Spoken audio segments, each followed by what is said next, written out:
En una era donde el conocimiento se mide por la cantidad de datos que podemos consumir, y la verdad se reduce a un titular o a una opinión viral, hemos olvidado el poder más profundo de la mente humana, el de cuestionar. La filosofía, en su esencia más pura, no es un conjunto de respuestas, sino un arte de la pregunta. Es el bisturí que disecciona nuestras creencias más arraigadas, las cómodas ilusiones que nos hemos construido y las narrativas que nos limitan. Es el espejo que nos obliga a confrontar nuestra propia ignorancia y la fragilidad de los fundamentos sobre los que hemos edificado nuestra vida.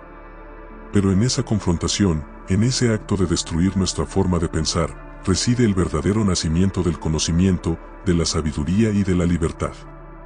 Estas son 5 preguntas filosóficas tan poderosas que, si te atreves a hacerlas y a vivir con sus respuestas, destruirán tu forma de ver la vida, para luego reconstruirla sobre cimientos más sólidos, más honestos y más auténticos. Número 1. ¿Qué estoy controlando realmente? La primera pregunta poderosa que te lanza de lleno al corazón de la sabiduría antigua es, ¿qué estoy controlando realmente? Esta interrogante, que resuena con la fuerza del estoicismo, nos obliga a trazar la línea entre nuestro mundo interior y el vasto, caótico e indiferente mundo exterior. El sobrepensamiento, la ansiedad y la frustración que nos consumen en la modernidad, a menudo se alimentan de nuestra fútil obsesión por manipular y ordenar lo incontrolable. Nos aferramos a los resultados, a la opinión ajena, a la buena fortuna, a las expectativas de un futuro perfecto, como si nuestro bienestar fuera una marioneta de fuerzas caprichosas.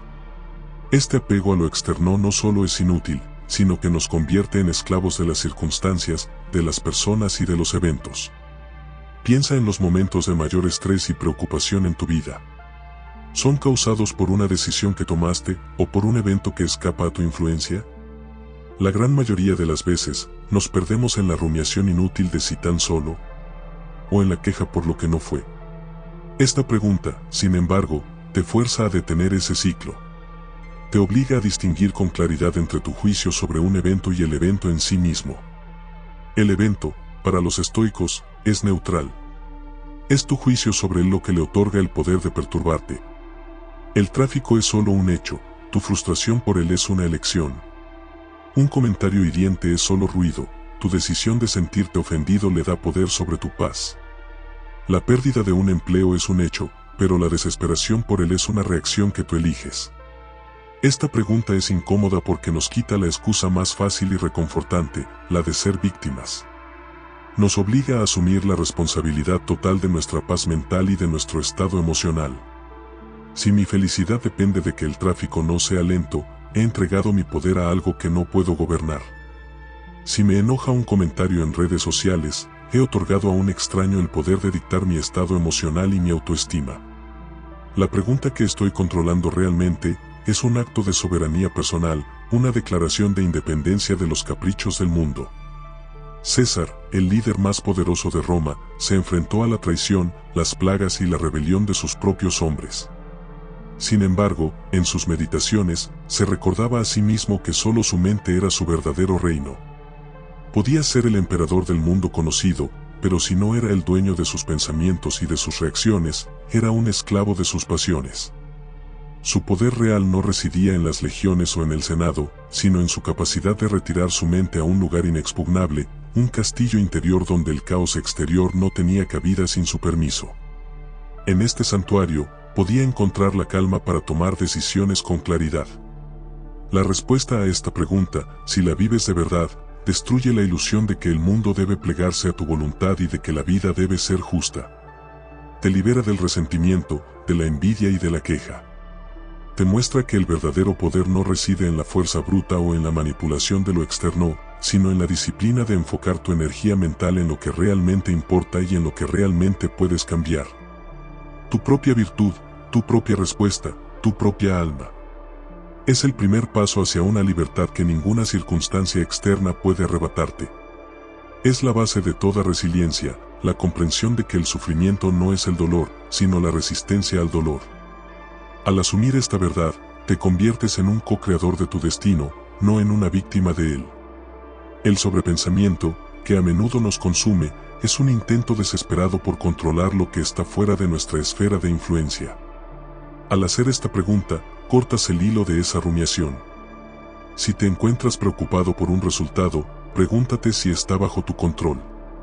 Si no lo está, suelta esa preocupación como una carga innecesaria. Es como un marinero que no se preocupa por el viento, sino por cómo ajustar sus velas. La paz interior no se encuentra en la ausencia de problemas, sino en la sabiduría de saber qué problemas son tuyos para resolver y cuáles son de la vida para gestionar. Al responder a esta pregunta, dejas de librar batallas que no puedes ganar y comienzas a conquistar el único reino que realmente te pertenece, tu mente. La libertad reside en esa distinción, en esa honestidad brutal contigo mismo sobre dónde termina tu poder y dónde comienza la realidad. Número 2. ¿Y si todo esto fuera solo un entrenamiento? La segunda pregunta que puede demoler tu forma de pensar es, ¿y si todo esto fuera solo un entrenamiento? Esta no es una pregunta sobre el fatalismo, sino sobre el propósito y el significado. Nos invita a reinterpretar cada obstáculo, cada dolor, cada fracaso, no como un castigo o un evento sin sentido, sino como un crisol, una oportunidad para forjar un carácter más fuerte, una mente más sabia y un espíritu más resiliente. Es la forma más poderosa de transformar la adversidad en crecimiento, de convertir al enemigo en un maestro. La cultura moderna nos ha enseñado a ver el dolor y el fracaso como errores que deben ser evitados a toda costa. Corremos de ellos, los escondemos y nos quejamos de su injusticia. Esta pregunta, sin embargo, te obliga a ver el dolor no como un obstáculo a la vida buena, sino como el material con el que la vida buena se construye. Si el dolor es solo un entrenamiento, entonces el propósito de la vida no es la comodidad, la seguridad o la ausencia de problemas, sino la superación de uno mismo. Piensa en los monjes Shaolin, que someten sus cuerpos a un entrenamiento extenuante y doloroso. Ellos no buscan el dolor por masoquismo. Lo ven como una herramienta, una prueba de su perseverancia, una oportunidad para dominar su mente sobre su cuerpo. El dolor físico de los golpes en sus manos se convierte en un medio para la concentración, la disciplina y el crecimiento. La resistencia que se construye en el gimnasio del dolor es la que luego les permite actuar con calma y maestría en la vida. Ellos no buscan evitar el dolor, sino usarlo como combustible para su crecimiento. Esta pregunta es incómoda porque nos quita la justificación de la autocompasión. Nos obliga a ver nuestros fracasos no como tragedias personales, sino como lecciones universales. La pérdida de un empleo no es el fin del mundo, sino una oportunidad para aprender sobre nuestra resiliencia, para reevaluar nuestras habilidades y para descubrir nuevas pasiones y fortalezas. Una relación fallida no es un desastre, sino un medio para el autoconocimiento, la sabiduría y la madurez emocional. La respuesta a esta pregunta, si la vives con sinceridad, destruye la ilusión de una vida sin esfuerzo y sin fricción. Te libera de la tiranía de las expectativas de perfección. Te muestra que la felicidad no es la ausencia de problemas, sino la capacidad de encontrar significado y propósito en ellos. Te permite ver la vida no como una serie de eventos aleatorios y sin sentido, sino como un vasto y complejo plan de entrenamiento diseñado para tu crecimiento. Es el segundo paso hacia una libertad que nace de la resiliencia y la sabiduría, la comprensión de que cada cicatriz es una historia de superación y una medalla de honor. Al ver la vida como un entrenamiento, el miedo se disipa. No temes al fracaso porque lo ves como un ejercicio, no como un final. No temes al dolor porque lo ves como una prueba de tu fuerza, no como un castigo. Al hacer esta pregunta, dejas de ser una víctima de la vida y te conviertes en un estudiante, un guerrero, un atleta del alma, siempre listo para el próximo desafío, siempre dispuesto a aprender y a crecer. Es la llave para desbloquear el potencial que reside en el sufrimiento. Número 3. ¿Estoy persiguiendo la riqueza o la virtud? La tercera pregunta que tiene el poder de demoler tu forma de pensar es, ¿estoy persiguiendo la riqueza o la virtud? Esta interrogante, que está en el corazón del estoicismo y del pensamiento socrático, nos obliga a redefinir radicalmente el significado de la prosperidad y el éxito. En un mundo donde el valor se mide por el dinero, el estatus y las posesiones, esta pregunta nos obliga a confrontar si nuestra escala de valores se basa en lo que es efímero y externo, o en lo que es eterno e interno. La cultura moderna nos ha condicionado a confundir los medios con los fines. La riqueza, el poder y la fama son, en su esencia, herramientas que nos permiten vivir. Sin embargo, nuestra mente a menudo los persigue como si fueran el propósito mismo de la existencia. Esta persecución crea un ciclo interminable de deseo, ansiedad y insatisfacción, ya que siempre hay más que ganar, más que acumular y más que perder. La insatisfacción crónica se convierte en el motor de la vida, y nunca encontramos la paz en el presente. Esta pregunta es incómoda porque nos obliga a mirar más allá de la superficie de nuestra vida. Nos fuerza a examinar nuestras motivaciones más profundas. ¿Por qué quiero ese trabajo? ¿Es por el dinero o por la oportunidad de actuar con excelencia y justicia? ¿Por qué deseo esa posesión? ¿Es por la utilidad que me da o por la validación que me ofrece ante los ojos de los demás? Si tu felicidad depende de la riqueza o del estatus, estás construyendo tu casa sobre arena movediza, un tesoro que la fortuna puede arrebatar en cualquier momento. Séneca, el consejero del emperador Nerón, era uno de los hombres más ricos de su tiempo, pero constantemente se recordaba a sí mismo que sus posesiones eran indiferentes. Él entendía que la verdadera riqueza no estaba en sus cuentas bancarias, sino en su capacidad de vivir con sabiduría, justicia y templanza. La pérdida de sus bienes sería un inconveniente, pero la pérdida de su virtud sería una catástrofe que su alma no podría soportar. Él poseía la verdadera riqueza, la que ninguna crisis económica o política podría robarle. La respuesta a esta pregunta, si la vives con sinceridad, destruye la envidia y la comparación. Si el único bien es tu carácter y tus acciones virtuosas, entonces no hay necesidad de desear lo que otros tienen. Te libera del ciclo de la competencia insaciable y te permite encontrar la felicidad en lo que eres, no en lo que tienes. Te muestra que la prosperidad verdadera no se mide en cuentas bancarias, sino en la integridad de tu alma y en la nobleza de tus acciones. Es el tercer paso hacia una libertad que nace de la redefinición de los valores, de la búsqueda de un tesoro inexpugnable. Al hacer esta pregunta, dejas de perseguir sombras y te enfocas en la sustancia. El dinero se convierte en una herramienta para hacer el bien, no en un fin en sí mismo. El poder se convierte en una oportunidad para la justicia, no en una excusa para la arrogancia. Al priorizar la virtud, no solo encuentras una felicidad más profunda, sino que también construyes una vida con un significado que perdurará mucho después de que tus posesiones se hayan desvanecido. Es la diferencia entre una vida bien vivida y una vida vivida en vano. Número 4. ¿Estoy viviendo para la opinión de los demás o para mi propia conciencia? La cuarta pregunta que tiene el poder de demoler tu forma de pensar es, ¿estoy viviendo para la opinión de los demás o para mi propia conciencia? Esta interrogante, que resuena con la fuerza de la autenticidad socrática y el estoicismo, nos obliga a confrontar la máscara social que usamos, las fachadas que construimos para encajar, para ser aceptados y para evitar la crítica. Nos fuerza a examinar si nuestras acciones están impulsadas por un miedo a la desaprobación externa o por una brújula moral interna inamovible. La cultura moderna, con sus redes sociales y su constante ciclo de noticias, ha convertido la opinión de los demás en una moneda de cambio. Basamos nuestra autoestima en likes, en seguidores, en la aprobación de extraños y en la validación social. Nos volvemos esclavos de las expectativas de un público que es volátil, caprichoso y, en última instancia, indiferente a nuestra verdadera esencia. Esta constante búsqueda de validación externa es una fuente inagotable de ansiedad, insatisfacción y sobrepensamiento, ya que nunca podemos satisfacer a todos. Esta pregunta es incómoda porque nos obliga a confrontar nuestra propia hipocresía. Nos exige una honestidad brutal. ¿Por qué tomé esa decisión? ¿Fue por lo que creía que era correcto o por lo que creía que otros esperarían de mí? ¿Por qué me vestí de esta manera? ¿Por qué hablé de esta forma? ¿Fue para expresar mi autenticidad o para complacer a los demás y encajar en un molde social que me oprime? La mente que vive para la opinión de los demás es una mente que nunca está en paz, porque siempre está en guardia, siempre está reaccionando a lo que otros piensan o pueden pensar. Es una vida vivida en la incertidumbre y el miedo constante. César, aunque un maestro de la propaganda y la imagen, se recordaba a sí mismo que la verdadera reputación se construye sobre los cimientos del carácter, no del aplauso. Su honor no dependía de la adulación de las masas, sino de su propia conciencia. Un líder que teme la crítica no puede tomar decisiones difíciles y justas.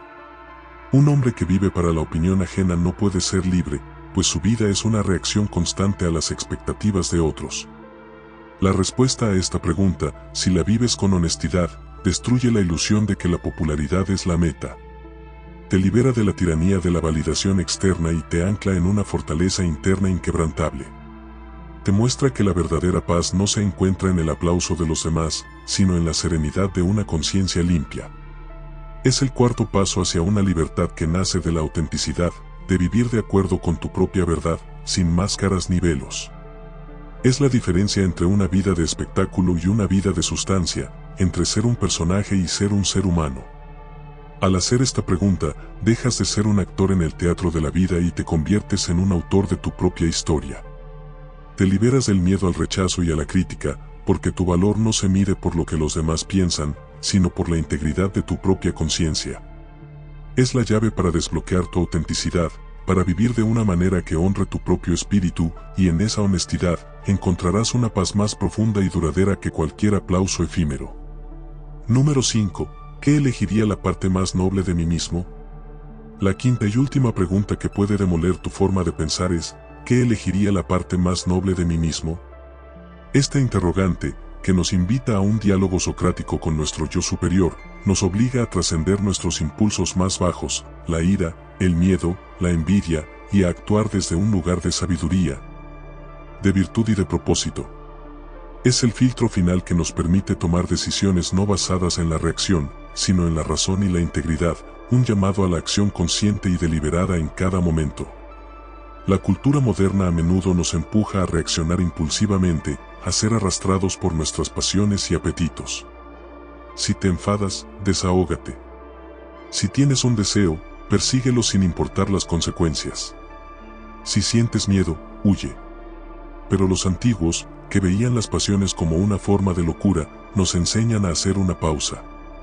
Esta pregunta nos ofrece ese espacio, esa fracción de segundo de lucidez que se interpone entre el estímulo y la respuesta. En el momento de la ira, del miedo o de la tentación, nos obliga a detenernos y a consultar con la parte más elevada de nosotros mismos. Piensa en un momento de ira. Tu impulso es gritar, atacar, insultar. Pero si te detienes y te preguntas, ¿qué elegiría la parte más noble de mí mismo?, la respuesta no será el grito. La respuesta será la calma, la templanza, la compasión, la justicia o la retirada digna. Esta pregunta te eleva por encima de la reacción y te coloca en un lugar de control consciente y deliberado, donde tu voluntad, y no tu pasión, es la que dicta tu acción. Es el acto de autogobernanza más poderoso. Esta pregunta es incómoda porque nos obliga a confrontar la brecha, a veces abismal, entre quienes somos en nuestros peores momentos y quienes aspiramos a ser. Nos exige una autodisciplina constante y una humildad de reconocer que nuestra parte más noble no es nuestra parte más fácil o más inmediata. Es un trabajo continuo, un compromiso con el perfeccionamiento del carácter y la búsqueda de la excelencia moral. Al hacer esta pregunta, no solo te juzgas, sino que te elevas a un estándar más alto, te conviertes en el héroe de tu propia vida.